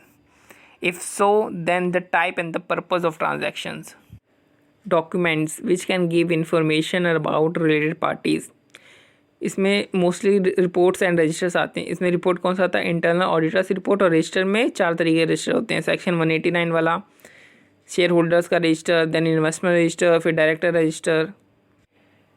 Identification of previously unidentified और undisclosed related parties और significant related party transactions. अगर auditor identify करता है कुछ ऐसी information को जो कि सजेस्ट करती है कि अनडिस्क्लोज रिलेटेड पार्टी कुछ एग्जिस्ट करती हैं, तो ऑडिटर को ये डिटरमाइन करना पड़ेगा कि क्या अभी की जो सर्कमस्टेंसेस हैं वो कंफर्म करती हैं उन रिलेशनशिप्स को या ट्रांजैक्शंस को के एग्जिस्टेंस को। और अगर कंफर्म करती हैं और ऑडिटर आइडेंटिफाई कर लेता है अनडिस्क्लोज रिलेटेड पार्टीज या सिग्निफिकेंट रिलेटेड पार्टी ट्रांजैक्शंस को, तो वो मैनेजमेंट से रिक्वेस्ट करेगा कि मैनेजमेंट उसे सारी की सारी ट्रांजैक्शंस उस रिलेटेड पार्टी की आइडेंटिफाई करवाए। और प्लस ऑडिटर मैनेजमेंट से इंक्वायरी भी करेगा कि जो एंटिटी के कंट्रोल है वो फेल क्यों हो गए ऐसे रिलेटेड पार्टीज़ को डिस्क्लोज़ करने में और रिलेटेड पार्टी ट्रांजैक्शंस को डिस्क्लोज़ करने में। इसके बाद मैनेजमेंट से इंक्वायरी करने के बाद ऑडिटर जो नई उसे रिलेटेड पार्टी मिली है या रिलेटेड पार्टी ट्रांजैक्शन मिली है उनके ऊपर सब्सटेंटिव ऑडिट प्रोसीजर परफॉर्म करेगा, और परफॉर्म करने के बाद वो रिकंसिडर करेगा रिस्क की और भी रिलेटेड पार्टी एग्जिस्ट कर सकती हैं या फिर significant related party transaction exist कर सकती हैं जो कि हमें अभी तक नहीं पता है। और फिर ऑडिटर उसके साथ ही एडिशनल ऑडिट प्रोसीजर्स को भी परफॉर्म करेगा। मगर अगर audit appropriate substantive audit procedure perform करके ऑडिटर को ये लगता है कि जो नॉन डिस्क्लोज़र है वो इंटेंशनल है, तो ऑडिटर जो है वो इसके इम्प्लीकेशंस ऑडिट पर क्या होने वाले हैं उसको इवेल्युएट करेगा। Identified significant related party transactions outside the entities normal course of business. जो भी सिग्निफिकेंट रिलेटेड पार्टी ट्रांजैक्शंस हमने आइडेंटिफाई करी है outside the entities normal course of business, उसमें हम कुछ चीज़ें करेंगे। अब उसके लिए हमने कहानी बना रखी है।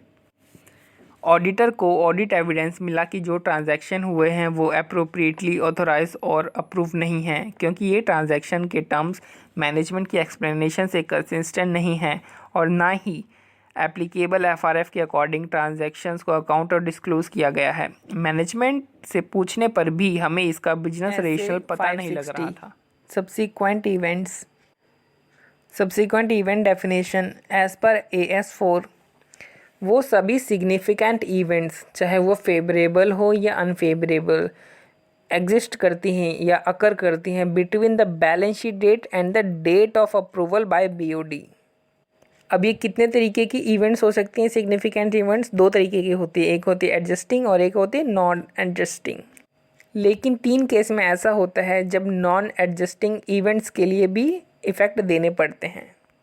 एक तब जब लॉ या AS बोलता है एडजस्ट करने के लिए, दूसरा जब वो गोइंग कंसर्न को इफ़ेक्ट करती हो इवेंट, और तीसरा इवेंट जो कि सिग्निफिकेंट है, मटेरियल है, लेकिन एडजस्टमेंट नहीं चाहिए उसकी, तो हम उसको सिर्फ BOD रिपोर्ट में एडजस्ट करेंगे। यानी 3 AS, लॉ या गोइंग कंसर्न को इफेक्ट करता है, या मटेरियल सिग्निफिकेंट है लेकिन एडजस्टमेंट नहीं चाहिए, बट स्टिल हम उसको BOD रिपोर्ट में डिस्क्लोज करेंगे।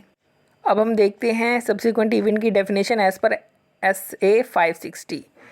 AS4 कहता है कि सब्सिक्वेंट इवेंट वो इवेंट होती हैं जो अकर करते हैं between the balance sheet date and the date of approval by BOD। SA 560 इसके फर्दर आगे जाता है और कहता है and the facts that become known to the auditor after the date of the auditor's report, और जिसको 2 भागों में बांटा जा सकता है। यानी सबसे पहला पार्ट हो गया बैलेंस शीट डेट से साइनिंग डेट जो कि BOD साइन करता है, फिर पब्लिशिंग डेट और AGM डेट। यानी साइनिंग डेट के बाद AGM डेट तक अगर कोई ऐसा फैक्ट पता चलता है जो कि ऑडिटर का ओपिनियन चेंज कर देगा तो वो भी सब्सिक्वेंट इवेंट की डेफिनेशन में इंक्लूड होता है। तो अगर ऑडिटर को कोई सब्सिक्वेंट इवेंट के बारे में इंफॉर्मेशन मिलती है तो ऑडिटर की क्या ड्यूटी होती है, इसके लिए हमने एक कहानी बना रखी है, देखते हैं कहानी को। मैनेजमेंट ने जो प्रोसीजर सेट किया है SE को आइडेंटिफाई करने के लिए, उसे समझा तो लगा कि कहीं कुछ कमी है। हमने मैनेजमेंट या फिर TCWG से पर्सनल इंक्वायरी करनी पड़ी SE के बारे में। उनसे पूछा कि किसी SE को लेकर के कोई ऐसी मीटिंग तो नहीं हुई है ना जिसके मिनट्स ही अवेलेबल नहीं हैं अभी। जाते जाते पार्टनर ने बोला कि सब्सिक्वेंट इंटरिम फाइनेंशियल स्टेटमेंट को भी देख लेते हैं, शायद इसी से कुछ पता चल जाए। तो इससे हमारे 3 पॉइंट कौन से निकलते हैं? Auditor should examine whether all adjusting events should be identified. No need to check again if some areas are checked in regular audit procedures. Nature and extent depends on risk assessment. ये तीनों auditor की duty हैं और जो हमने अभी कहानी पढ़ी वो ऑडिट प्रोसीजर्स हैं। तो अगेन फिर से करते हैं, ड्यूटी ऑफ ऑडिटर क्या होगी? Examine whether all the adjusting events had been identified and perform audit procedure to cover period from financial statement date till auditor report date or as near as practical. Again, do not need to check again or perform audit procedures if checked in regular audit procedure. Note क्या है? Nature and extent of audit procedure depends upon risk assessment. और अब अगर इन audit procedure को perform करके उसको identify हो जाता है तो वो देखेगा जो एडजस्टिंग इवेंट्स जो उसने आइडेंटिफाई किया प्रॉपर्ली अकाउंटेड हैं या नहीं है। अगर वो प्रॉपर्ली अकाउंटेड नहीं है तो रिपोर्ट मॉडिफाई करेगा, अगर वो प्रॉपर्ली अकाउंटेड हैं तो रिपोर्ट अपनी क्लीन देगा। लास्ट में जाते जाते हम अपने मन की शांति के लिए ऑडिटर मैनेजमेंट TCWG से रिटर्न रिप्रेजेंटेशन ले लेगा कि वो सारे सब्सिक्वेंट इवेंट्स जिनका की फाइनेंशियल स्टेटमेंट की रिक्वायरमेंट के जिनका की फाइनेंशियल स्टेटमेंट में FRF की रिक्वायरमेंट के अनुसार डिस्क्लोज़र या एडजस्टमेंट करना था वो एडजस्टेड या डिस्क्लोज किए जा चुके हैं।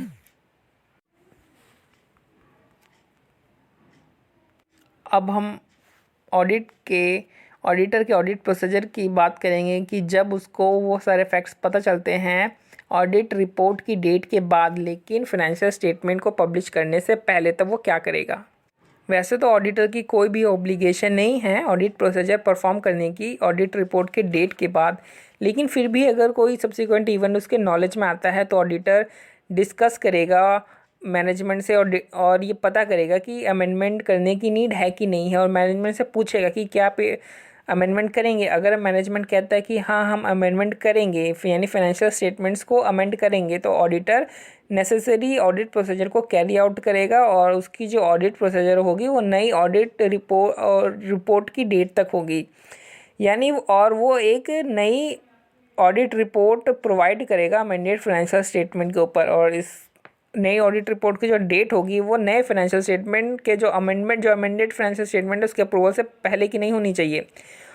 लेकिन बट अगर मैनेजमेंट जो है वो मना कर देता अमेंड करने से, तो हम देखेंगे कि ये लॉ में ओके है या नहीं है। अगर लॉ में ओके है तो ठीक है, बट लॉ में ओके है बट स्टिल ऑडिटर को बिलीव करता है कि फेयर रिप्रेजेंटेशन के लिए अमेंडमेंट करनी पड़ेगी, तो ऑडिटर ने फिर देखेंगे कि क्या ऑडिटर ने ऑडिट रिपोर्ट एंटिटी को दे रखी है या नहीं दे रखी है। अगर ऑडिटर ने एंटिटी को ऑडिट रिपोर्ट नहीं दे रखी है तो उसमें वो अपना ओपिनियन को मॉडिफाई करेगा और उसके बाद ऑडिट रिपोर्ट देगा। लेकिन अगर ऑडिटर ने एंटिटी को ऑडिट रिपोर्ट पहले से दे रखी है तो वो देखेगा कि क्या एंटिटी ने वो आगे देन फर्दर उसको इशू किया थर्ड पार्टी को कि नहीं किया। अगर एंटिटी ने ऑडिट रिपोर्ट को थर्ड पार्टी को इशू कर दिया है तो वो take appropriate action to prevent reliance of the users on audit report. अगर नहीं प्रोवाइड किया है तो मैनेजमेंट को TCWG को नोटिफाई कर देगा वो। अब हम बात करते हैं अदर अमेंडमेंट्स की। अगर लॉ मैनेजमेंट को रेस्ट्रिक्ट नहीं करता है अदर अमेंडमेंट करने के लिए, तो जो मैनेजमेंट है वो तो अदर अमेंडमेंट कर देगा, लेकिन ऑडिटर अपनी जो ऑडिट प्रोसीजर है वो उन्हीं सब्सिक्वेंट इवेंट जो कि अमेंडमेंट रिक्वायर करती हैं उन्हीं सब्सिक्वेंट इवेंट्स तक अपने ऑडिट प्रोसीजर्स को रेस्ट्रिक्ट करेगा। अब उसके पास दो ऑप्शन हैं। मैनेजमेंट ने जो अमेंडमेंट किया है फाइनेंशियल स्टेटमेंट में, ऑडिटर बता देगा कि जो मेरी ऑडिट प्रोसीजर जो है वो इसी डेट की है, इसके बाद मैनेजमेंट ने जो है वो अमेंड किया है और मेरी कोई जिम्मेदारी नहीं है इस पोर्शन की, तो मेरा जो डेट है वो ऑडिटर एडिशनल डेट डाल के बताएगा कि audit procedure was restricted to this date. उसके बाद ऑप्शन 2 है कि वो EMP या OMP ऑडिट रिपोर्ट में इंक्लूड कर देगा और उसमें बता देगा कि जो ऑडिट प्रोसीजर्स हैं वो restricted to the subsequent event requiring adjustments, बस वहीं तक है उसकी। अब बात करते हैं उन ऑडिट प्रोसेस की जो ऑडिटर को लेने पड़ेंगे तब जब उसको ऐसे फैक्ट पता चलते हैं। कब पता चलते हैं? After the publishing date of the audit report but before the date of the AGM। तब वो क्या करेगा?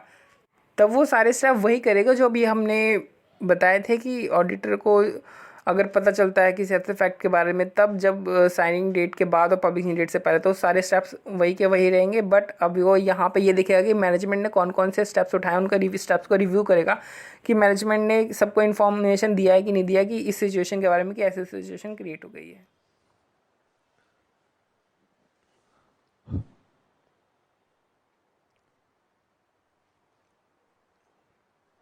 One, two, three, start. SFI 70 going concern 570 का ऐसा कहना है जब भी ऑडिटर किसी असाइनमेंट में जाए तो गोइंग कंसर्न को लेकर 3 स्टेप्स उसके दिमाग में होनी चाहिए। स्टेप नंबर 1, उसने when is collecting information about entity and its environment under SA 315 and when is doing audit he should think are there events and condition which create doubt about going concern, जो doubt मन में create करे, थोड़ा सा डर create करे। ठीक है, अब इवेंट्स और कंडीशन 3 तरह के होते हैं, financial events and conditions, operating events and conditions, other events and conditions. Financial events and conditions अगर आपको याद रखना है, in the sequence of following business, revenue continuously कम होते जाना, खर्चे बढ़ते जाना, उसकी वजह से प्रॉफिट्स कम होना, लॉसेस में चले जाना, उसकी वजह से कैश फ्लोज निगेटिव हो जाना, कैश फ्लोज निगेटिव होने की वजह से, ठीक है, एसेट्स, इन्वेस्टमेंट्स, कैश बैलेंस कम हो जाना, उसकी वजह से लाइबिलिटीज को पे ऑफ नहीं कर पाना, इंटरेस्ट डिविडेंड ना पे कर पाना, करेक्ट, ये फाइनेंशियल इंडिकेटर्स है। फिर बोरोइंग से रिलेटेड है, ठीक है, एग्जिस्टिंग जो बोरोइंग है उसके टर्म्स एंड कंडीशन फुलफिल नहीं कर पा रहे, एसेट का लेवल मेंटेन नहीं कर पा रहे, स्टॉक मेंटेन नहीं कर पा रहे, एग्जिस्टिंग बोरोइंग्स मुश्किल में पड़ गई है। अच्छा, पैसा कहाँ देंगे एग्जिस्टिंग बोरोइंग के लिए पता नहीं, एग्जिस्टिंग बोरोइंग के प्रॉब्लम चल रहे हैं। अच्छा, मार्केट में हम नया बोरोइंग लेने के लिए गए तो नया बोरोइंग कोई देने को तैयार नहीं है, एक्सपेंशन के लिए, प्रोडक्ट्स के लिए। No one is giving us new borrowing, कोई बोरोइंग दे नहीं रहा है। बोरोइंग के प्रॉब्लम, क्रेडिटर के प्रॉब्लम, क्रेडिटर ने फाइनेंशियल सपोर्ट बंद कर दिया, बोले अब तुमको और टाइम नहीं देंगे। बहुत टाइम दे दिया, पैसा चाहिए 1 हफ्ते के अंदर नहीं तो लिक्विडेशन। क्रेडिटर ने अपने टर्म्स चेंज कर दिए, क्रेडिट से कैश पे आ गए। These are financial indicators. Operating indicator सोचो, पहले आता है आपका मैनेजमेंट। मैनेजमेंट ने डिसीजन ले लिया कंपनी को बंद करने का। क्या बात कर रहे हैं, उनके बोर्ड मिनट्स में डिस्कशंस हो रहे हैं और बोला है कि बंद करने के बारे में सोचो। डाउट हो रहा है अब मेरे को। टॉप मैनेजमेंट छोड़ के चला गया, ऑपरेटिंग इंडिकेटर। फिर रॉ मटेरियल लगता है, रॉ मटेरियल सप्लाई नहीं है, ऑपरेटिंग इंडिकेटर। फिर प्रोडक्शन के लोग लगते हैं, लोग हड़ताल पे चले गए, डिस्प्यूट चल रहा है, लॉन्ग प्रॉब्लम चल रहा है यूनियंस के साथ में, ऑपरेटिंग इंडिकेटर। टेक्नोलॉजी का कॉन्ट्रैक्ट टूट गया, ऑपरेटिंग इंडिकेटर। बेचने गए, लाइसेंस आपका कैंसिल हो गया, ऑपरेटिंग इंडिकेटर। मार्केट में कॉम्पिटिटर का प्रोडक्ट ज्यादा अच्छा है आपसे, अगेन ऑपरेटिंग इंडिकेटर। ऑपरेटिंग के बाद में फिर अदर में सबसे पहले आता है नेचर।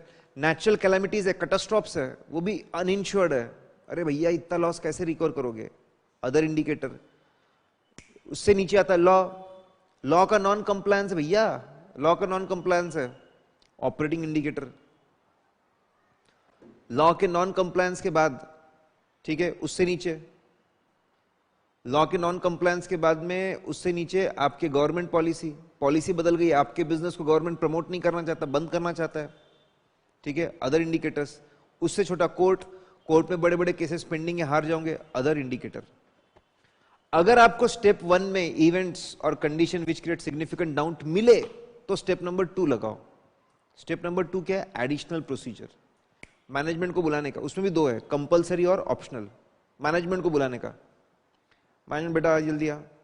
मैनेजमेंट को बुलाया आपने, मैनेजमेंट को बुलाया, prepare management's assessment about going concern. Management को बोला तू तेरा असेसमेंट बना गोइंग कंसर्न का, फाइनेंशियल, टेक्निकल, लीगल। हम उसको पढ़ेंगे। नेक्स्ट पॉइंट आता है फ्यूचर प्लान समझेंगे, whether future plans are adequate है क्या, सफिशिएंट है क्या, and are they really practical, feasible है। तो will ask them next thing, prepare forecasted cash flow statement and forecasted balance sheet P&L। उसके अजम्पशंस और उसके कैलकुलेशंस बराबर है ना, ठीक है, और उससे क्या समझ में आ रहा गोइंग कंसर्न के बारे में, वो देखेंगे। फिर ये सारे स्टेटमेंट तो पहले बने हुए, इवेंट्स, ये स्टेटमेंट जिस दिन बने उसके बाद के इवेंट्स और इवेंट्स का क्या इंपैक्ट है, पॉजिटिव निगेटिव, वो देखो। और उसके बाद में आखिरी में भैया टॉप मैनेजमेंट से, TCWG और मैनेजमेंट से राइटिंग में चाहिए ये सारी बातें सही है, सारे इंफॉर्मेशन, एक्सप्लेनेशन, अजम्पशंस रीजनेबल है, गोइंग कंसर्न इज अप्रोप्रिएट, लिख कर दे, बहुत बढ़िया। अब ऑप्शनल और कर सकते हैं आप। असेसमेंट तो बनवा चुके थे, अब प्लान देखो, फ्यूचर प्लान, लेकिन किसके? थर्ड पार्टी के देखो, सबके देखो प्लान। सब सबके प्लान में सबसे ऊंचा आदमी आता है रेगुलेटर। रेगुलेटरी अथॉरिटीज क्या एक्शन ले सकते हैं, उससे आता है कोर्ट में कितने लीगल केसेस पेंडिंग है, लॉयर से समझो वो क्या एक्शन ले सकता है। कोर्ट से छोटे शेयर होल्डर, उनके मिनट्स पढ़ो, ठीक है। शेयर होल्डर से छोटे आपका मैनेजमेंट के डिस्पोजल के प्लान समझो, जो भी प्लान है और वो समझो। मैनेजमेंट से छोटे आपके फाइनेंस है, डिबेंचर होल्डर, उनके पास क्या पावर्स है, डिबेंचर ट्रीड में, टर्म्स में। डिबेंचर होल्डर से छोटे आपके कस्टमर्स अनफुलफिल्ड ऑर्डर्स के लिए क्या कर सकते हैं, वो देख लो, फ्यूचर प्लान्स। उसके बाद यहां पर भी फोरकास्टेड P&L, तो कैश फ्लो तो बन गया था, फर्दर एनालाइज करो, डिस्कस करो forecasted cash flow and P&L। इतनी इनकम होंगी, क्या गारंटी है, क्या प्रोबेबिलिटी है, नहीं हुई तो क्या करेंगे, खर्चे बढ़ गए तो क्या करेंगे, वो देखो। और एक चीज देखो, interim financial statement, whether all the assumptions which were taken are they coming true, वो समझ में आ जाएगा। फिर ये सारे स्टेटमेंट्स तो पहले के, subsequent events, what are the events which took place after balance sheet date, balance sheet date के बाद में क्या हुआ वो बताओ, उसका पॉजिटिव नेगेटिव इंपैक्ट वो भी बताओ। यहां पर भी रिटर्न रिप्रेजेंटेशन, लेकिन थर्ड पार्टी से, उसी को कंफर्मेशन बोलते हैं। कंफर्मेशन चाहिए बाहर के पार्टियों से, वो शेयर्स में इन्वेस्ट करने को तैयार, वो प्रॉपर्टी खरीदने को तैयार है, शेयर्स में इन्वेस्ट करने को तैयार है, वो जो एक्शन उन्होंने प्रॉमिस किया करने को तैयार है। फाइनेंसर से लिखकर चाहिए और बोरिंग देने को तैयार है, get confirmation from them, additional procedure. तीसरा स्टेप, थर्ड स्टेप में हमको कंक्लूजन बनाना पड़ेगा। मटेरियल अनसर्टेनिटी है क्या? मटेरियल अनसर्टेनिटी मतलब such a big issue that which cannot be ठीक है, hidden from the shareholders, उनको बताना ही पड़ेगा। That indicates real problem with going concern. तो पहले कंक्लूड करो मटेरियल अनसर्टेनिटी है कि नहीं है, तो उनको बोलो नोट्स टू अकाउंट्स बता। नोट्स टू अकाउंट से पहले बताना पड़ेगा प्रिंसिपल इवेंट्स एंड कंडीशन जिसकी वजह से प्रॉब्लम हुआ, और लिखना पड़ेगा warning, material, there is a material uncertainty and there is a possibility that assets may not be realized in normal course of business and liabilities may not be paid। अगर नहीं है material uncertainty तो सिर्फ principal events and conditions है क्यों, देख लो, generally लोग बताए थे उतना। अब दूसरा कंक्लूजन बनाओ इसके बाद, गोइंग कंसर्न इज अप्रोप्रिएट और नॉट। आपको लगता है अप्रोप्रिएट है, साथ में मटेरियल अनसर्टेनिटी भी नहीं है, खुशी की बात है, बहुत ही बढ़िया। एक तो सब सही है, ऊपर से अनसर्टेनिटी भी नहीं थी, क्लीन ओपिनियन, नथिंग एल्स। पता चला है अप्रोप्रिएट लेकिन मटेरियल अनसर्टेनिटी थी, मिटिगेटिंग फैक्टर्स ने बचा लिया। होल्डिंग कंपनी का लेटर आ गया, पैसे कम पड़े तो हम देंगे, बच गए लेटर से, मिटिगेटिंग फैक्टर। देखो मटेरियल अनसर्टेनिटी डिस्क्लोज्ड है क्या, डिस्क्लोज्ड है, बहुत बढ़िया, अच्छे लोग हैं, सब डिस्क्लोजर है। हम भी हमारे ऑडिट रिपोर्ट में लिखेंगे मटेरियल अनसर्टेनिटी और गोइंग कंसर्न, और पूरी बात को समझाएंगे और लोगों को बोलेंगे और पढ़ना है ना नोट्स टू अकाउंट्स में पढ़। और मैंने जो नोट डाला इसको गलती से भी मॉडिफिकेशन मत समझना, नेगेटिव कमेंट मत समझना, डालेंगे। नहीं बताया, इतनी बड़ी बात लोगों से छुपाई तूने, मटेरियल अनसर्टेनिटी की बात छुपाई, क्वालिफायर, ज्यादा ही बहुत बड़ा बात था, बहुत बड़ा इंपैक्ट है, एडवर्स। फिर बाद में गोइंग, अगला conclusion, going concern is inappropriate. अरे इनअप्रोप्रिएट है यार, अगर इनअप्रोप्रिएट सीधा कह देंगे एडवर्स, नथिंग डूइंग। फिर उसके बाजू में गोइंग कंसर्न इज डाउटफुल। अगर गोइंग कंसर्न डाउटफुल है और तुम मैनेजमेंट हेल्प करने को तैयार नहीं है, फिर मेरे पास बचा क्या, मैं कुछ बता ही नहीं सकता, कुछ बोलूं कैसे, सही या गलत, सबूत ही नहीं है। गलत बोलूंगा तो लोग सबूत मांगेंगे, सही बोलूंगा तो सबूत मांगेंगे, क्वालिफाई ऑब्लिक डिस्क्लेमर दे देंगे। Step number 3। अब एग्जाम में क्वेश्चन, एग्जाम में ऐसा बड़ा सा केस दे देंगे, ये प्रॉब्लम वो प्रॉब्लम, ऐसा वैसा फलाना ढिकाना टिकाना, कैसे जवाब देना। गोइंग कंसर्न मतलब क्या, फंडामेंटल अजम्पशन समझाना। मैनेजमेंट की रिस्पॉन्सिबिलिटी है ये अजम्पशंस को स्टडी करना, एनालाइज करना, अजम्पशन लेना, हमारा काम है चेक करना। फिर हमारी जिम्मेदारी ऑडिटर रिस्पॉन्सिबिलिटी, हमारा काम है ऐसे 570 फॉलो करना। उसमें स्टेप नंबर 1 बोलता है देखो events and condition which create significant doubt है क्या। फिर स्टेप नंबर 2 के हिसाब से हमारा काम है एडिशनल प्रोसीजर परफॉर्म करना, मटेरियल अनसर्टेनिटी है कि नहीं, मिटिगेटिंग फैक्टर है कि नहीं। और स्टेप नंबर 3 है हमारा काम है फाइनल कंक्लूजन ड्रॉ करना, whether going concern assumption is appropriate. ठीक है, फिर हम वहां पे और समझाते, स्टेप नंबर 3 से और बात बताते हैं कि मटेरियल अनसर्टेनिटी मतलब क्या, लोगों से छुपा नहीं सकते, अगर होगा तो नोट्स टू अकाउंट्स में बताना पड़ेगा। स्टेप नंबर 3 के बारे में बात बताई। गोइंग कंसर्न की भी रिपोर्टिंग थोड़ी सी आपको बतानी पड़ेगी, अगर अप्रोप्रिएट है तो क्लीन रिपोर्ट, नहीं है तो एडवर्स रिपोर्ट, शॉर्ट में, क्योंकि पूरा क्वेश्चन रिपोर्टिंग का नहीं है। और अगर डाउटफुल है with no help of management तो क्वालिफाइड डिस्क्लेमर। फिर पूरा केस डिस्कस कर डालने का, और कंक्लूजन आपको देखना किस तरफ जा रहा है, ज्यादा सब बराबर लग रहा है, मिटिगेट हो रहा है तो क्लीन ओपिनियन, गलत लग रहा है तो एडवर्स ओपिनियन, डाउटफुल लग रहा है तो डिस्क्लेमर की तरफ आपको लिखना पड़ेगा।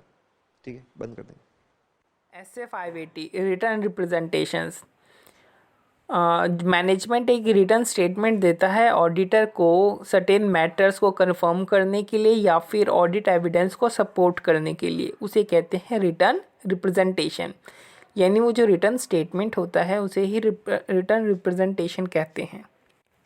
जो रिटर्न स्टेटमेंट होता है वो क्वालिटी को, इन्फॉर्मेशन की क्वालिटी को इन्हांस कर देता है।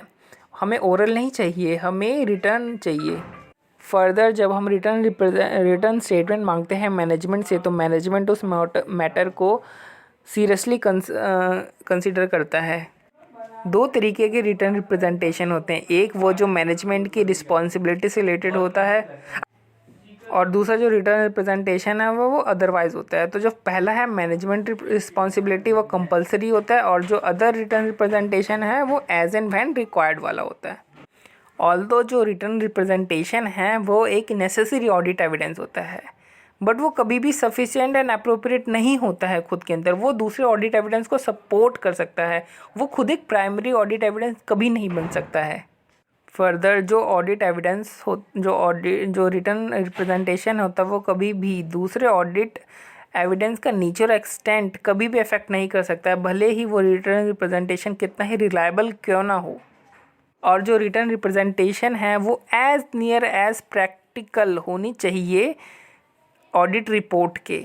और पीरियड कौन सा कवर करना होगा, जितने सारे पीरियड फाइनेंशियल स्टेटमेंट में कवर किए गए हैं उन सभी पीरियड को रिटर्न रिप्रेजेंटेशन उन सभी पीरियड के होने चाहिए।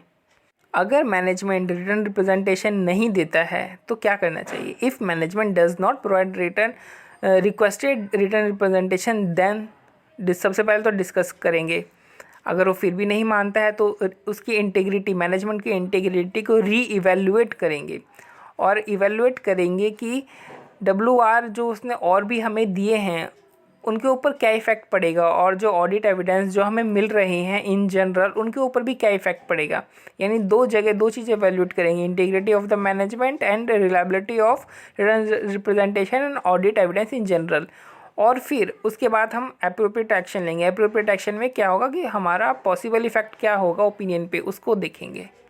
क्या हो अगर रिटर्न रिप्रेजेंटेशन इनकंसिस्टेंट है ऑडिट एविडेंस के साथ, तो हम audit procedures, other audit alternate procedure को परफॉर्म करेंगे कि in order to resolve the matter. अगर मैटर फिर भी अनरिजॉल्व रहता है, अल्टरनेटिव प्रोसीजर से भी कुछ नहीं होता है, तो हम रिकंसिडर करेंगे मैनेजमेंट की integrity, ethics, competent, diligence of management और डिटरमाइन करेंगे दोबारा से reliability of the WR and audit evidence जो भी हमें मिले हैं और वो सारे रिटर्न रिप्रेजेंटेशन जो अभी तक उसने हमें दिए हैं उन सब के रिलायबिलिटी के ऊपर डाउट हमें होने लगेगा।